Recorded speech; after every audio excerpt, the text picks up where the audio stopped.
এক ভাই প্রশ্ন করেছেন, কেউ যদি রাতে একাধিকবার সহবাস করে তাহলে তার বারবার গোসল করতে হবে কিনা। প্রশ্নের উত্তর হচ্ছে, কেউ যদি রাতে একাধিকবার গোসল করে, একাধিকবার সহবাস করে, তাহলে তার একাধিকবার গোসল করতে হবে না। শেষে সে গোসল করে পবিত্র হয়ে নিলেই চলবে, তারপর সে ফজরের নামাজ আদায় করবে। প্রিয় ভাইরা, আরেক ভাই প্রশ্ন করেছেন যে যদি একাধিকবার কেউ সহবাস করে তাহলে তার কি পদ্ধতি, তার নিয়ম কি।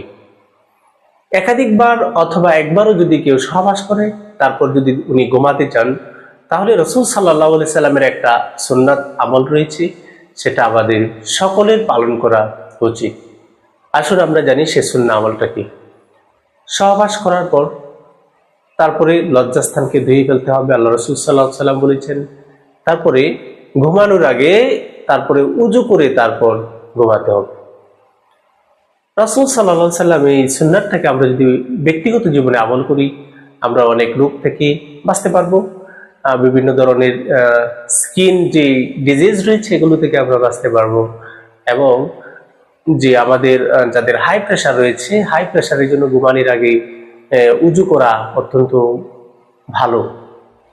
এবং সাধারণত ডক্টররাও তো বলে যে ঘুমানোর আগে হাত পাও ধুয়ে যাওয়া, এরকম ফ্রেশ হয়ে নেওয়া, যেটা রাসূল সাল্লাল্লাহু আলাইহি ওয়াসাল্লাম আমাদেরকে ১৫০০ বছর আগেই আমাদেরকে এই শিক্ষা দিয়েছে। সম্পূর্ণ উলঙ্গ হয়ে গোসল করা যাবে কিনা। সম্পূর্ণ উলঙ্গ হয়ে গোসল করা সেটা হারাম হবে না, তবে সেটা নিন্দনীয় কাজ।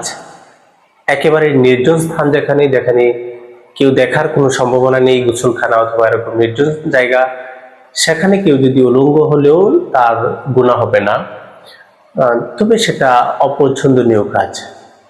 তবে কেউ যদি করে তাহলে গুনাহ হবে না।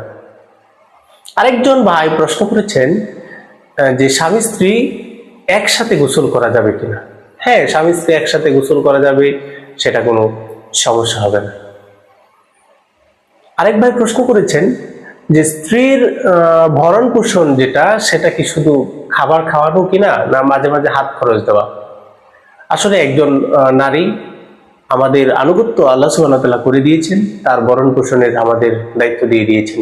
তাছাড়াও আপনার স্ত্রীকে সন্তুষ্ট রাখার জন্য, আপনার স্ত্রীকে খুশি রাখার জন্য, স্ত্রীর মনোরঞ্জনের জন্য স্ত্রীকে বিভিন্ন হাদিয়া দিতে পারেন, বিভিন্ন সামান্য টুকিটাকি হাত খরচ দিতে পারেন। সেটার মাধ্যমে স্ত্রীর খুশি হবে এবং আপনার সাথে মুহাব্বত, ভালোবাসা বৃদ্ধি পাবে।